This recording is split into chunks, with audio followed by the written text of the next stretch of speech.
오늘 우리들은요, 에브라임 지명이 가지고 있는 의미가 무엇인지를 함께 살펴보는 시간을 갖기로 원합니다. 해서 오늘 설교 제목은요, 에브라임 지명의 의미가 무엇이냐라고 하는 것이에요. 이걸 우리가 한번 오늘은 좀 살펴보기를 원합니다. 왜 여호수아가 죽었어요? 그리고 비느하스도 죽었어요. 여호수아면은 어떤 그런 요즘으로 표현을 하면은 정치적인 지도자하고 또 비느하스는 영적인 지도자란 말씀이에요. 그런데 어떻게 보면 이제 이스라엘 가나안 땅에 사는 이스라엘 사람들에게 있어서 일대 초대 지도자, 초대 제사장 이렇게 얘기를 해볼 수 있겠죠. 해서 초대 어떤 그 육적인 지도자, 그 다음에 초대 영적인 지도자라고 얘기할 수 있는 이들이 다 에브라임을 중심으로 지금 묻히고 있는 거예요. 해서 에브라임이란 대체 무엇이길래 이렇게 이 여호수아서 마지막 구절에서 이렇게 장면에서 에브라임을 이렇게 강조하고 있을까? 이 지점을 한번 좀 생각해 보자는 것이죠.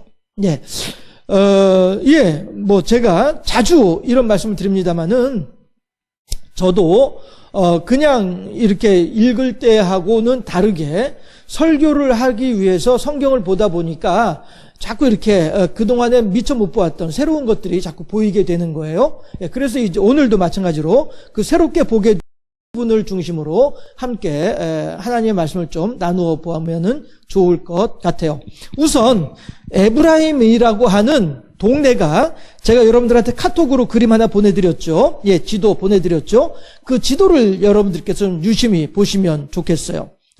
해서 에브라임이라고 하는 동네가 어디에 위치하고 있느냐 하면은요, 갈릴리고, 이렇게 이제, 사해고, 그러면은 에브라임은 대략, 이 정도 위치에 이제 에브라임 지파의 그 땅이 여기에 있어요. 있고, 위에는 이제 므낫세 지파가 있고요.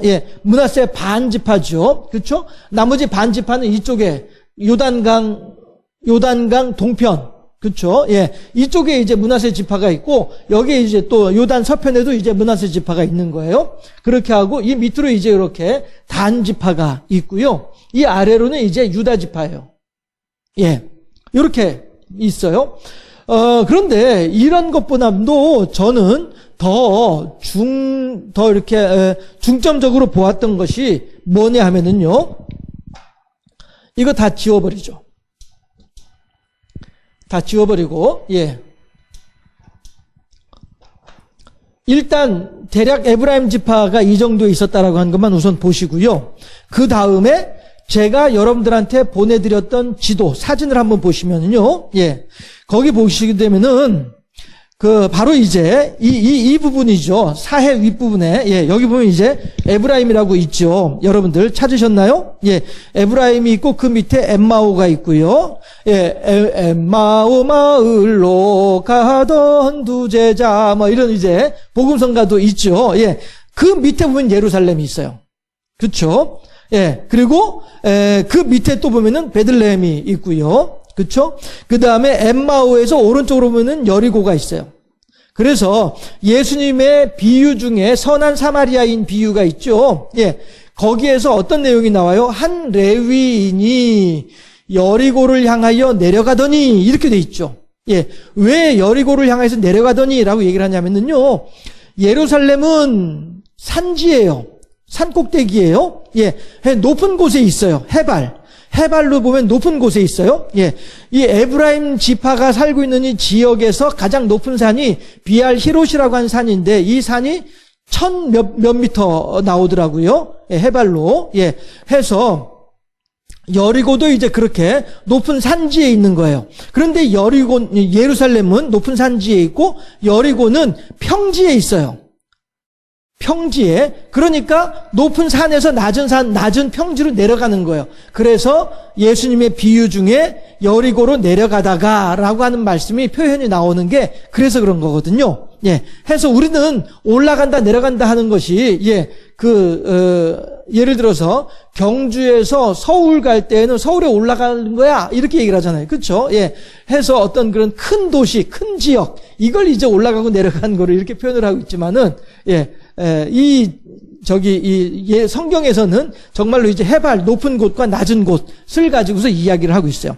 실제로, 이쪽 요단강을 중심으로 이 서편 지역은 이렇게 길쭉하게 산맥이 있어요. 길쭉하게 산맥이 있어가지고 산맥을 중심으로 양쪽으로 나뉘어져요. 그리고 산맥을 따라서 이제 산이 이렇게 올랐다 내려갔다 이렇게 해버리잖아요. 그러면서 이제 도시들이 형성되고 있는 거거든요. 그렇게 하고 이 산맥이 끝나고 평지가 나오면은 곧바로 뭐가 나오냐면 지중해가 나오거든요. 요게 이제 이스라엘의 대략적인 지도 그림이에요. 모양이에요. 해서, 이 에브라임이라고 하는 동네 자체는 이렇게 산지를 중심으로 이루어진 동네더라라고 하는 것이고요. 그런데 그 중에서도 이 에브라임 같은 경우에는 매우 비옥한 땅이에요. 비옥한 땅이 뭐예요? 농작물이 많이 잘 나오는, 그야말로 젖과 꿀이 흐르는 땅이다라고 하는 것이죠.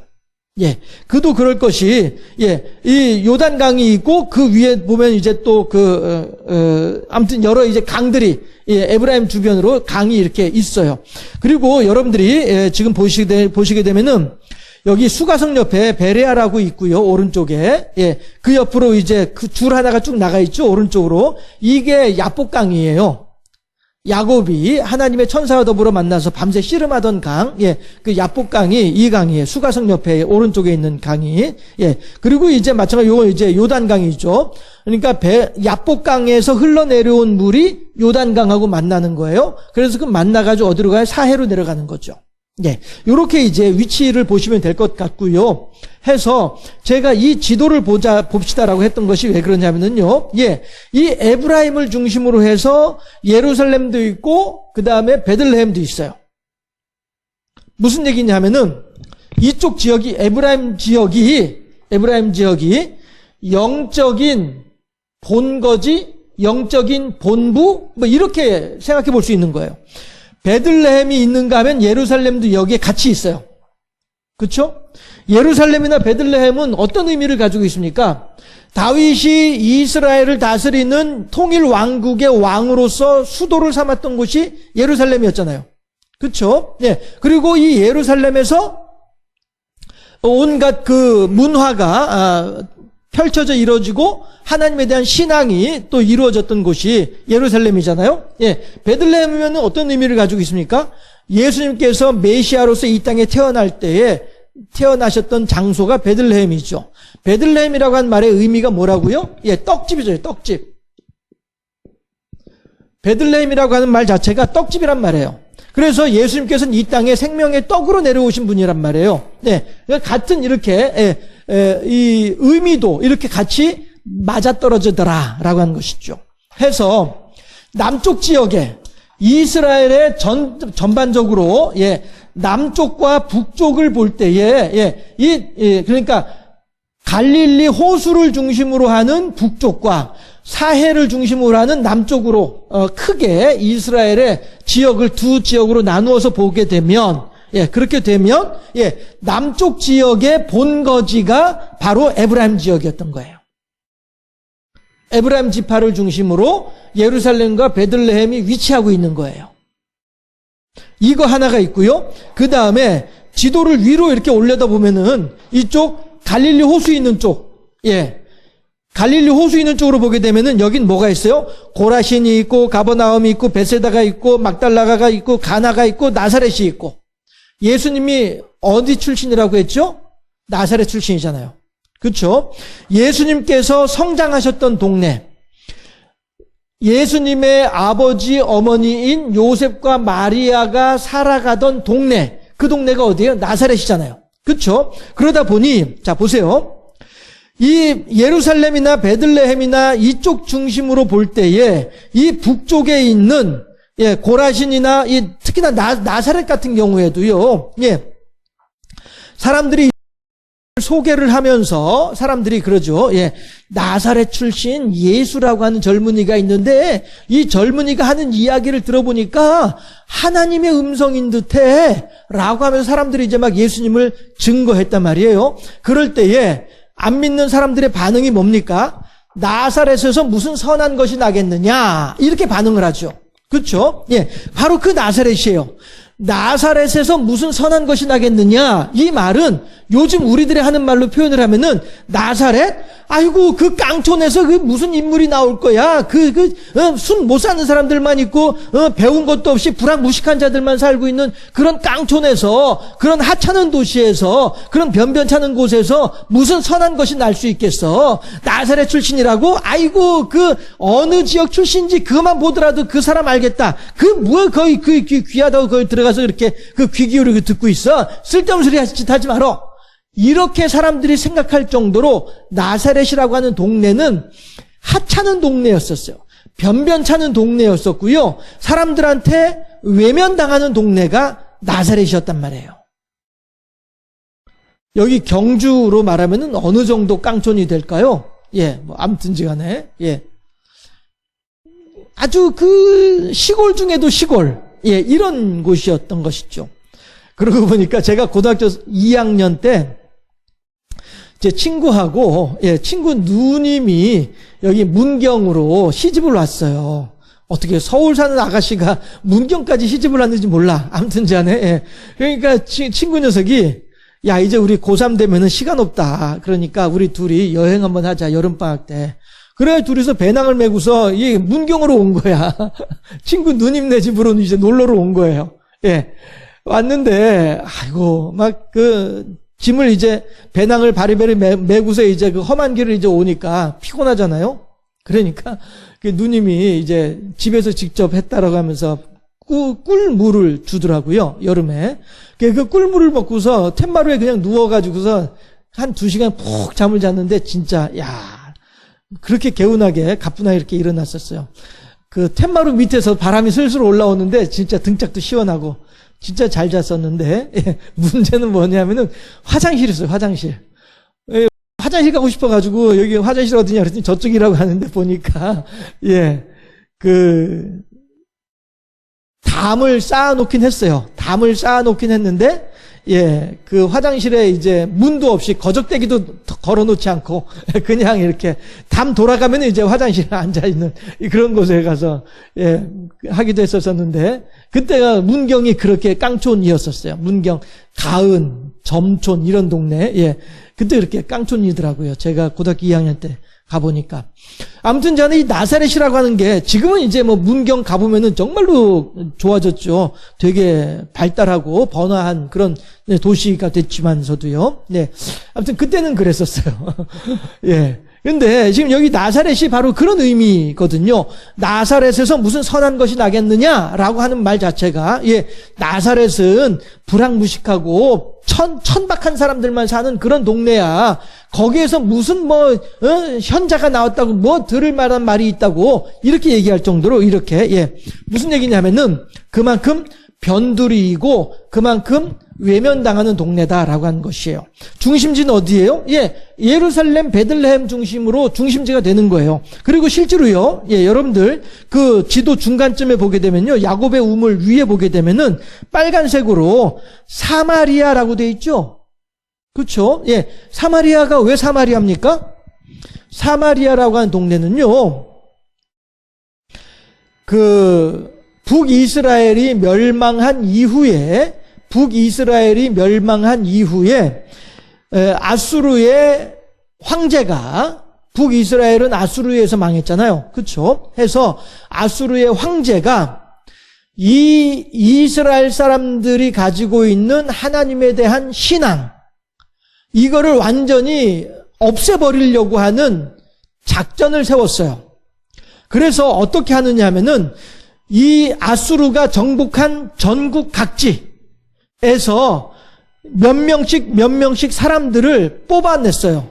뽑아내가지고 이 사람 사마리아에 와서 살도록 만들었어요.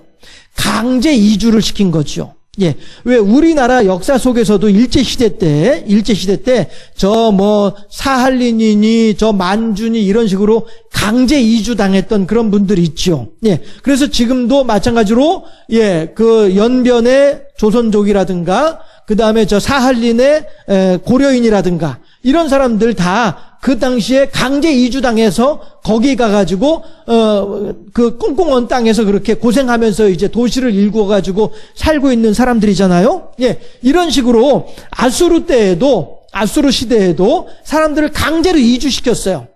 강제로 이주시켜가지고 사마리아에 와서 살게 한 거예요. 그럼 이 사람들이 올 때 그냥 오나요? 아니죠. 자기 집에서 섬기던 신들, 그 우상들을 그대로 가지고 들어왔어요. 그대로 가지고 들어와서 사마리아에서 강제 이주당하니까 사마리아에 들어와서 살긴 사는데 어떻게 해요? 자기 고향에서 가지고 온 신을 거기다 모셔놓고 거기서도 여전히 자기 신에게 비나이다 하고 있는 거예요. 마치 무엇과 같으냐면은 다 솔로몬 시대에 여러 아내들을 둘 때에 그 이방인 아내들이 솔로몬에게 시집을 오면서 자기의 신상을 가지고 와서 솔로몬에게 코맹맹이 소리 내면서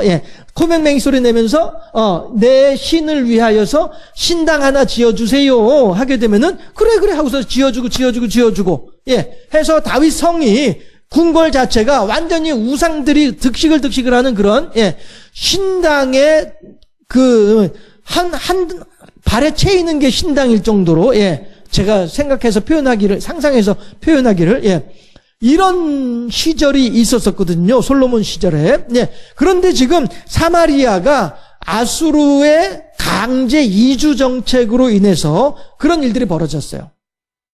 그래서 사마리아에는요, 그런데 거기에 또 이스라엘 사람들이 어쨌든지 간에 많이 이제 포로로 붙잡혀가고 이리저리 흩어졌으나 그래도 이제 어쨌든 살고 있던 이스라엘 사람들이 있었을 것 아니겠어요? 이들의 섬기는 하나님, 그리고 강제로 이주돼서 온 사람들이 섬기는 각자의 신들, 이것들이 10년 지나고 20년 지나고 30년, 40년 지나고 50년 지나고 이렇게 세월이 흐르다 보니까 막 뒤섞여 버리는 거예요. 해서 피도 섞이고 서로 간에 시집가고 장가가고 하면서 피도 섞이고 신앙도 섞이고 이렇게 해서 대체 이거는 하나님을 섬기는 건지 우상을 섬기는 건지 서로가 구분이 안 될 정도로 이러한 동네가 돼버리고 말았던 곳이 사마리아란 말이에요. 그러다 보니 혹이라도 이 에브라임이나 엠마오나 예루살렘이나 베들레헴이나 이런 쪽에 있는 경건한 기독교인들, 경건한 유대교인들, 정확히 말하면 유대교인이죠. 경건한 유대교인들은 이 위 북쪽으로 갈릴리 호수가 있는 동네로 올라가는 일이 있다 할지라도 이 중간에 떡하니 버티고 있는 사마리아, 이쪽 지역은 가질 않는 거예요. 빙 둘러서 가는 거죠. 사마리아 땅을 관통해서 지나가면은 금방 지나갈 텐데, 사마리아 땅을 관통해 지나가지 않고, 이 지저분한 녀석들, 정결하지 못한 녀석들, 피도 정결하지 못하고, 신앙도 정결하지 못하고, 하나님을 섬긴다 하면서도 우상을 섬기고 있는 자들, 이렇게 멸시하고 천시하면서, 가로질러 지나가지 않고 빙 둘러서 가는 이런 일들이 있을 정도로 사마리아는 한 도시로 전락하고 말았어요. 해서 이렇게 남과 북 사이에 사마리아가 있게 되는 거예요. 제가 지금 여러분들하고 보고 싶은 거는 그 부분인 거예요. 자, 보세요. 다시 한번 정리를 해보자면은 이쪽이 지금 남부 지역이에요. 예루살렘과 베들레헴이 있는 에브라임 지역이에요. 그 다음에 색깔을 다르게 해야죠. 이쪽이 지금 사마리아 지역이에요. 그리고 이 위쪽이 여기가 이제 갈릴리 호수를 중심으로 하는 벳세다니 가버나움이니 이렇게 있는 동네가 되는 거예요. 그러다 보니 어차피 남쪽의 예루살렘을 중심으로 하는 신앙, 그렇죠? 에브라임 지역에 번성하고 있는 하나님에 대한 신앙, 그렇죠? 예, 이 하나님에 대한 신앙이 전체 이스라엘을 다 아우르고 있어야 될 터인데 실제로는 그랬잖아요. 예, 북쪽에 있는 사람들도 1년에 3차례씩 예루살렘에 와가지고 예루살렘 성전에 와서 하나님께 배웠단 말씀이에요. 예, 해서 이때에는 모두가 다 하나의 신앙을 가지고 있었는데 중간에 사마리아가 떡하니 버티고 있다 보니, 그렇죠? 중간에 사마리아가 떡하니 버티고 있다 보니 이 에브라임 지역을 중심으로는 하나님에 대한 신앙의 부흥운동이 여전히 이렇게 뜨겁게 일어날 수 있을런지 몰라도, 예, 북쪽에는 힘든 거예요. 여기까지 전달되기가 어려운 거예요. 그러니까 예수님께서도 뭐라고 말씀하세요? 예. 벳세다야, 고라시나, 가버나우마, 이러면서 말이죠. 예. 내가 너희들에게 전한 이 복음을 전했던 것을 다른 지역에다가 전했더라고 한다면은 벌써 거기는 복음화가 다 이루어졌을 것이다. 그런데 너희들은 여전히 완악하고 너희들은 여전히 우매한 자들이라서 내가 전하는 하나님의 말씀을 너희들은 받아들이지 않고 있구나. 라고 하면서 이쪽 지역에 대해서 저주의 말씀을 하실 정도로 이렇게 영적으로 어두운 동네가 돼버리고 말았다. 라고 하는 거죠. 왜 그렇습니까? 중간에 사마리아 때문에. 그런데요, 이렇게 놓고 보니까 어떤 그림이 연상되느냐 하면은요, 저기 CCC에서 이야기하는 사형리, 그렇죠? 사형리에서 첫 번째 원리는 뭡니까? 하나님은 사람을 사랑하시며 사람을 향한 놀라운 계획을 가지고 계십니다. 두 번째 원리는 뭡니까? 그런데 두 번째 원리는 그래서 사람은 하나님으로부터 온갖 것을 공급받으면서 풍성한 삶을 살 수가 있습니다. 그런데 세 번째 원리는 뭐냐면은 마귀가 중간에 가로막아서 하나님의 자비가 사람에게 내려오지도 못하고 사람들의 기도가 하나님께로 올라가지도 못합니다. 그런데 네 번째, 예수 그리스도의 십자가를 믿기만 하면 우리들은 이제 하나님의 풍성함을 받아 누릴 수 있습니다. 이렇게 얘기를 하는 것이 사형리잖아요. 해서 그림을 보게 되면은 거꾸로 그렸다. 사형리의 책의 그림을 보게 되면 이렇게 그림이 그려져 있죠. 예. 해서 여기 이제 하나님이고요. 예. 여기 이제 사람이에요. 예. 그래서 하나님의 모든 자비하심이, 하나님의 모든 사랑이 사람에게 임함으로 말미암아 사람들은 행복하게 살 수 있습니다. 그런데 여기에 마귀가 가로막고 있음으로 인하여서 하나님의 것이 내려오지 못하고 사람들의 기도가 상달되지 못하고 있습니다. 그런데 예수님께서 이 마귀의 모든 권세를 물리치시고 십자가로 해서 이 둘 사이를 이제는 누구든지 예수 그리스도를 믿기만 하면 하나님의 자비를 덧입을 수 있고 우리들의 기도가 하나님께 상달되어 하나님과 교통할 수 있게 됩니다. 라고 하는 요 사형리 그림이 딱 연상되는 거예요. 그렇죠? 다만 위치만 달라졌죠. 하나님이시고 에브라임 지역이고, 그렇죠? 위아래 위치만 달라졌는데 이건 의미가 없는 거죠. 위아래가 무슨 상관이 있겠습니까? 그렇죠? 이거는 사람이 보기에 북쪽이고 남쪽일 뿐이죠. 하나님께서 보실 때에는 어디가 위고 어디가 아래쪽인지 무슨 상관이 있겠습니까? 그렇죠? 아니할 말로 호주 살고 있는 사람들은 남쪽을 더 어떻게 보면 귀하게 여길 수도 있죠. 우리는 북반구에 살고 있고 호주는 남반구에 살고 있으니까 어쨌든지 간에 위아래의 개념은 의미가 없다는 거예요. 다만 이 구도, 하나님과 사람 사이에 마귀가 끼어 있을 때의 상태와 하나님과 사람 사이에 예수님께서 끼어 있을 때의 상태, 이 차이점, 마찬가지로 남쪽 에브라임 지역과 북쪽 사이에 마귀 사마리아라고 하는 이 지역이 끼어 있음으로 말미암아서 어떻게 돼요? 이 남쪽과 북쪽의 원활한 신앙의 교통이 가로막히고 있더라.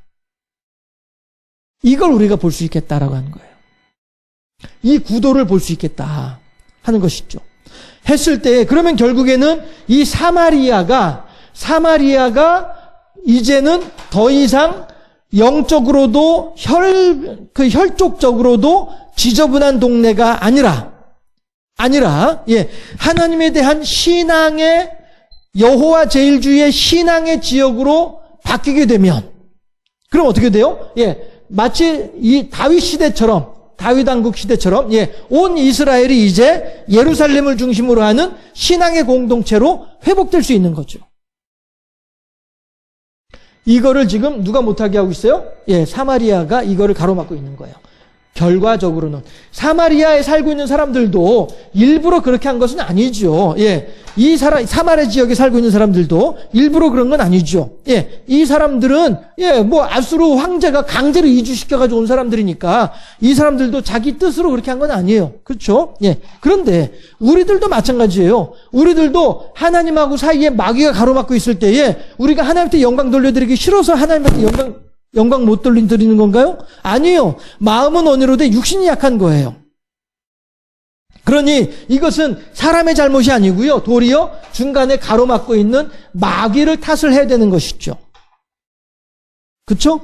마찬가지로 북쪽에 있는 사람들도 남쪽에 있는 신앙을 같이 누리고 싶은데 못하는 이유가 뭐예요? 사마리아 때문인 거예요. 이 영적인 구도가 같은 구도로 우리가 볼 수 있겠다라고 하는 것입니다. 그러니까 결국에는 우리들은 이 세상을 살아갈 때에 내가 여기에 위치할 것인지 아니면 내가 여기에 위치할 것인지 이거는 누가 선택해요? 내가 결정하는 거예요. 내가 결정하는 거예요. 사람이 마음으로 믿어 의에 이르고 입으로 시인하여 구원에 이르는 거란 말이죠. 내가 어느 자리에 앉을 것인지 내가 어떠한 입장을 취할 것인지는 내가 결정하는 거예요. 어린 송아지가 부뚜막에 앉아서 울고 있어요. 왜 울어요? 엉덩이가 뜨겁다고 울고 있어요. 야, 이 바보 같은 녀석아, 얼른 부뚜막에서 바딱 일어나가지고 우물가에 가지고 물 퍼가지고 거기 엉덩이 깔고 앉아. 그러면 시원하잖아. 그런데 그걸 안 하고서 그냥 부뚜막에 앉아서 엉덩이 뜨거워. 어떻게 하면 좋아? 엄마, 엉덩이가 뜨거워. 이러고 앉아있단 말이에요. 누구 탓이에요? 부뚜막 탓이에요? 엄마가 거기 앉아있으라고 했어요? 자기가 앉아있는 거예요. 누구 탓이에요? 신앙생활을 함에 있어서도 우리들은 이러한 굳은 결단이 필요하겠다라고 하는 거예요. 내가 에브라임 지역에 있을 것이냐 아니면은 북쪽 지역에 있을 것이냐. 중간에는 사마리아가 가로막고 있어요. 대표적인 사람이 누굽니까? 나오미죠. 사사기 다음에 나오는 룻기에 나오는 시어머니 나오미. 그렇죠? 이 사람의 남편은 엘리멜렉이고요. 이 두 사람들은요, 본래 어디 살던 사람이었냐면요, 베들레헴에 살던 사람이었었어요. 그런데 베들레헴에서 큰 흉년이 들었어요. 큰 흉년이 들다 보니까 이 두 사람이 엘리멜렉과 나오미가 베들레헴에 흉년이 드니까 에라 못 살겠다. 여기서 못 살겠다. 아이고 우리 그냥 다른 데 가서 살자. 하고선 어디로 가냐면은 이 요단강 건너편 모압으로 와버려요. 모압 지역으로 요즘 말로 하면은 이민을 가버려요. 그냥. 예루살렘 중심으로 하는 에브라임 지역에 같이 있어야지. 베들레헴 지역에 그냥 있어야지. 그 한 해 그 흉년 들었다고 해서 아이고 먹고 살기 힘들어. 우리 다른 데 가서 살자. 거기 가면 더 재밌게 살 수 있을 것 같아. 하고서 간 곳이 어디예요? 모압이에요. 하나님께서 그렇게도 싫어하시고 그렇게도 저주하시는 땅 모압으로 간 거예요. 가가지고 거기서 가면은 여기서 이제 우리가 행복하게 살겠거냐 하고서 거기서 행복하게 살려고 했어요. 실제로 두 아들도 거기서 장가를 들였어요. 그래가지고 모압 처녀들을 며느리로 받아들일 만큼 아예 그곳에 눌러 살 생각을 하고 있는 거예요. 그런데 그 나오미한테 무슨 일이 생겨요? 남편도 죽어버리지, 두 아들들도 자식들 없이 그냥 죽어버리고 말지, 세 과부가 남아있는 거예요. 나오미하고 두 며느리. 이러니 어떻게 하겠습니까? 그래서 이 나오미가 멀리 갔더니 처량하고 고나요. 이렇게 되는 거예요. 그래서 어떻게, 아이고, 할 수 없다. 내가 다시 돌아가야지. 그래서 이제 베들레헴 땅으로 돌아오는 거거든요. 내가 결정하는 거예요. 나오미가 그러죠. 베들레헴으로 돌아오니까 사람들이 아이고 나오미 왔네 반가워 이렇게 한단 말이에요. 그랬더니 나오미가 뭐라고 얘기해요? 내 이름을 더 이상 나오미라고 부르지 말아라. 나오미라고 하는 말의 의미는 기쁨의 뜻이란 말이에요. 예, 기쁘다라는 의미가 있단 말이에요. 예. 그런데 나는 지금 하나님을 떠나서 모압에 갔다가 완전히 상거지가 돼가지고 돌아왔어. 그러니 나를 더 이상 나오미라고 부르지 말고 괴로움의 여인이야. 나를 마라라 부르라. 또 나오미는 그렇게 철저하게 망하고 또 망했던 사람이 나오미였단 말이에요. 누구 자기 탓인 거예요. 누구도 탓을 못해요. 베들레헴을 떠날 결심을 내가 한 것이고 모압에 가서 자리 잡을 생각을 내가 했던 거예요. 그러니 내가 잘 살 것이다, 재밌게 살 것이다, 행복하게 살 것이다 하고서 갔던 모압 땅에서 쫄딱 망해가지고 돌아온 나오미, 누구도 탓을 못해요. 내 탓인 거예요. 내가 그때 잘못 결정한 거예요. 그나마 내가 이제라도 깨닫고서 하나님께로 돌아오니 그나마 다행인 거예요. 물론 하나님께서는 그러한 나오미의 신앙 고백에 선히 응답하셔서 나오미의 집안은 나오미의 며느리 룻을 통해서 다윗이 태어나는 그 가문을 통해서 다윗이 태어나고 그 가문을 통해서 예수님이 태어나는 이러한 역사를 이루어 주신 것은 사실이긴 합니다만은 어쨌든 나오미가 베들레헴을 떠나서 모압에 갔다가 모압에서 다시 베들레헴으로 돌아온 이 모든 과정에서는 누구도 탓 못해요. 내 탓인 거예요. 마찬가지로 우리들도 예루살렘 베들레헴 중심으로 하는 에브라임 지역에서 우리가 머물러 있을 것이냐, 아니면은 북쪽 지역의 이방인의 땅에 가서 하나님의 말씀에 대해서 완악하기 그지없어서 예수님께서 하도 그들을 보고서 답답해가지고 저주의 말씀을 퍼부을 정도로까지 그렇게 완악해진 백성들, 난 어느 곳에 거할 것이냐? 이건 내 탓이란 말씀이죠. 또 하나, 또 생각해 볼 것이 있는데 뭐냐면은요, 에브라임이란 말의 의미예요. 결국 에브라임 지명이 가지는 의미는요, 우선 이 지역적인 의미를 통해서 내가 어느 곳에 있을 것이냐는 내가 결정한다. 이번 주일날 내가 교회에 앉아 있을 것이냐, 아니면 이번 주일날 내가 캐세라세라 엉뚱한 곳에 가 있을 것이냐, 누가 결정해요? 내가 결정하는 거예요. 그리고 그 결정에 따른 결과 또한 내가 감당해야 되는 거예요. 나오미처럼. 그렇게 하시고, 또 하나 우리가 생각할 게 뭐가 있냐면은, 에브라임이 누구죠? 에브라임이 누구예요? 에브라임은요, 요셉의 아들이에요. 야곱의 12아들 가운데, 야곱의 12아들 가운데 밑에서 두 번째, 11번째 아들이 요셉이죠. 그렇죠? 그 다음에 이 요셉이 애굽에서 아들을 낳아요. 그럴 때에 첫째 아들이 므낫세예요. 둘째 아들이 에브라임이에요. 그렇죠? 그런데 야곱이 뭐라고 얘기를 하냐면은, 야 요셉아, 너는 내 아들들의 반열에서 빠져라. 빠지고 또 누가 빠져요? 레위가 또 빠져요. 그렇죠? 요셉의 12아들의 반열에 레위가 빠지고 요셉이 빠져요. 요 내용은 제가 유다가 야곱이 유언을 하면서 유다에게 영적인 장자권을 물려주고 요셉에게 육적인 장자권을 물려주고, 장자들은 유산을 받을 때 장자들이 아니죠. 유산을 받을 때 장자는 다른 형제들보다 갑절의 유산을 받는다.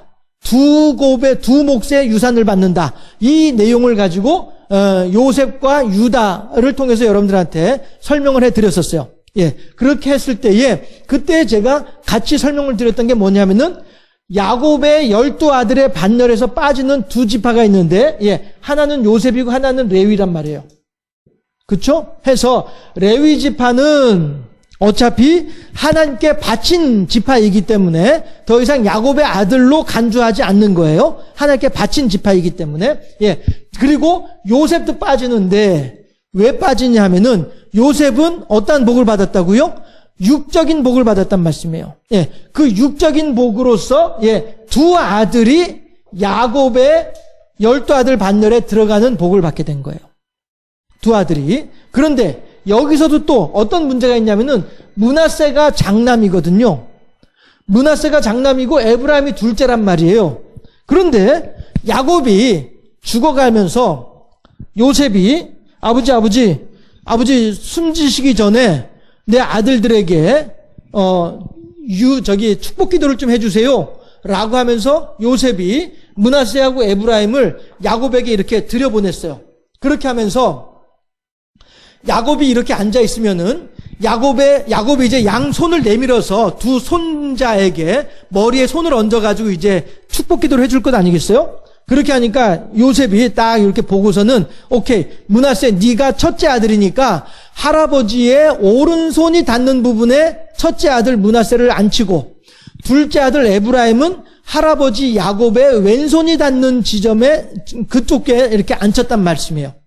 그랬는데 그리고서 이제 요셉은 아버지 야곱이 이제 축복기도 해주기를 기다리는 거예요. 그런데 이 할아버지가 어떻게 하느냐면은 손을 이렇게 해가지고 이렇게 축복기도를 하는 거예요. 그러니까 왼손이 첫째 아들 므낫세의 머리에 가고 오른손이 둘째 아들 에브라임의 머리에 가는 거예요. 야곱이 요셉의 두 아들에게 그렇게 축복기도를 해주거든요. 그러니까 그때 요셉이 하는 말이 아버지 손 바뀌었어요. 요셉이 야곱에게 하는 말이 아버지 손 바뀌었어요. 그냥 손 쭉 펴가지고 어근 맡기지 마시고 손 펴가지고 그냥 기도해 주세요. 이렇게 얘기를 했어요. 그럴 때 야곱이 아들 요셉에게 뭐라고 얘기를 하냐면은 안다 아들아 나도 안다 라고 표현을 하죠. 그렇게 하면서 므낫세도 복을 받게 될 것이지만 에브라임에게 오른손으로 기도를 해줌으로써 므낫세보다 에브라임을 앞세우고 있어요. 그 에브라임이에요.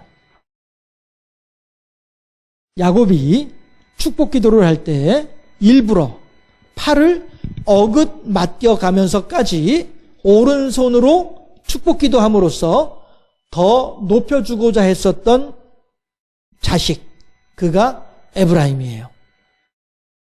그래서 그 에브라임이 지금 이스라엘 신앙의 본거지를 이루는 통칭이 되고 있는 거예요. 어떻습니까? 하나님께서 이렇게 오묘하고도 섬세하게, 요즘 젊은 사람들이 자주 사용하는 말로 하면은 디테일 있게, 이렇게 하나님께서는 지금 역사하고 계시다라는 사실이에요.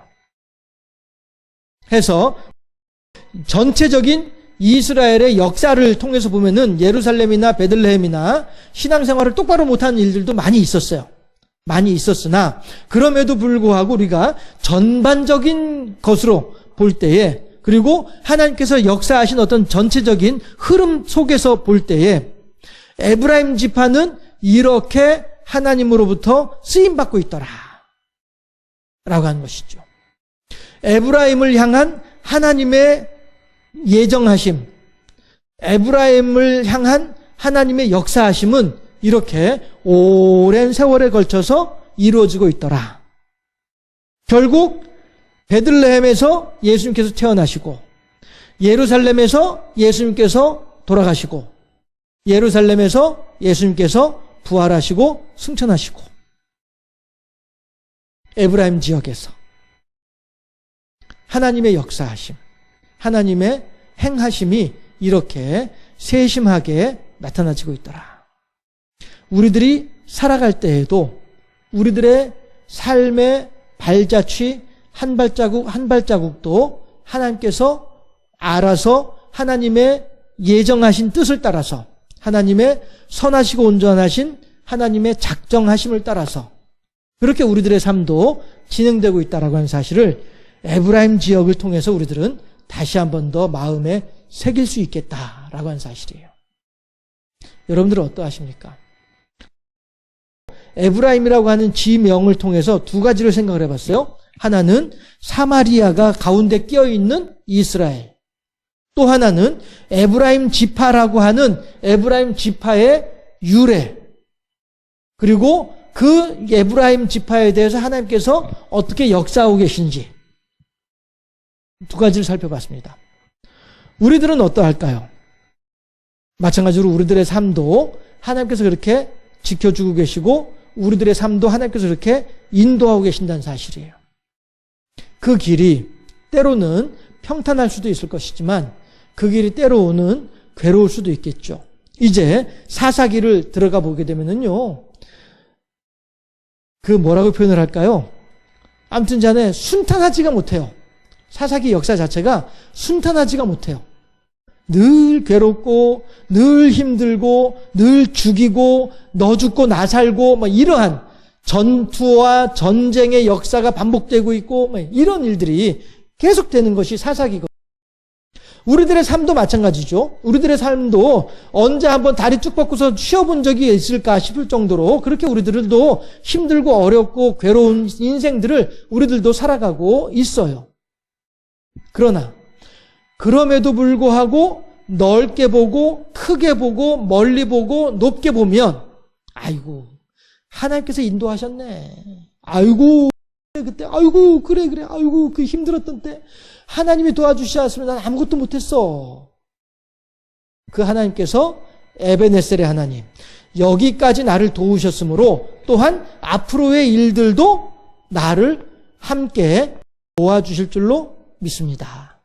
여기까지 나를 인도하신 하나님께서 시간도 나를 그렇게 인도하여 주실 줄로 믿습니다. 그래서 어떻게 해요? 시온의 대로를 통하여 하나님의 보좌에까지 인도해 줄 줄로 믿습니다.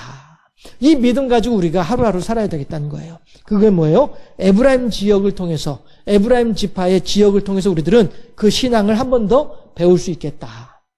우리들의 머리카락 하나까지도 다 세신받으신 하나님께서 우리들을 그렇게 인도하고 계시고 우리들을 그렇게 사랑하시면서 우리들을 그렇게 돌봐주고 계시는 줄로 믿으시고 그 하나님을 의지하여서 더욱더 새로운 한 해를 하나님을 믿는 믿음으로 힘차게 살아갈 수 있는 그리고 더욱더 보람 있게 살아갈 수 있는 우리 모두가 되어질 수 있기를 주님의 이름으로 축원합니다. 기도하겠습니다.